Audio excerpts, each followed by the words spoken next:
Value दिया हुआ है, हमको प्रूफ क्या करना है, तो M square plus N square equal to A square plus B square करना है। तो लेफ्ट साइड से स्टार्ट करेंगे। लेफ्ट हैंड साइड में हमें दिया हुआ है एम और एन का स्क्वायर दिया हुआ है ना, तो अगर मैं M square plus N square करता हूँ तो इसका मतलब क्या होगा कि ये जो एम का जो भी वैल्यू है उसका स्क्वायर हो जाएगा, यानी कि हमारे पास ए कॉस थीटा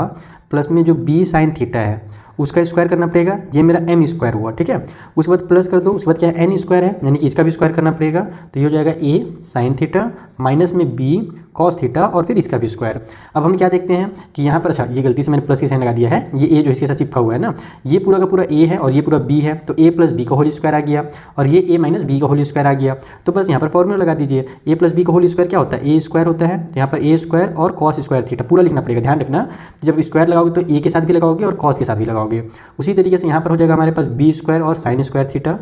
प्लस में 2ab होता है, तो 2ab यानी कि ए कॉस थीटा, सॉरी ए फिर कॉस थीटा और फिर बी साइन थीटा, ठीक है। इस तरीके से ये हो गया हमारा प्लस 2ab। उसी तरीके से इधर हमारे पास क्या होता है, ए माइनस बी का होल स्क्वायर में यहाँ पर भी ए स्क्वायर होगा, तो A square sine square theta हो गया plus B square cos square theta हो जाएगा, तो यहाँ पर मैं लिख लेता हूँ B square cos square theta और यहाँ पर माइनस 2ab हो जाएगा, यानी कि माइनस में साइन लगाना है, 2 लिख करके ए साइन थीटा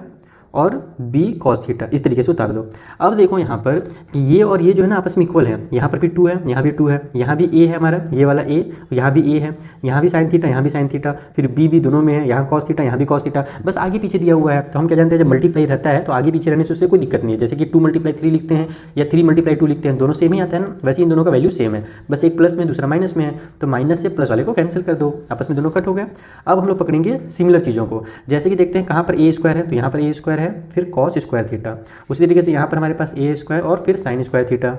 उसी तरीके से बी वाले को उठा लो, ये हो जाएगा B square sine square theta और ये वाला प्लस में बी स्क्वायर और कॉस स्क्वायर थीटा। अब देखो यहाँ भी ए है, यहाँ भी ए है, तो ए को कॉमन ले लीजिए, ए स्क्वायर को, यानी कि तो बचेगा क्या, यहाँ पर कॉस स्क्वायर थीटा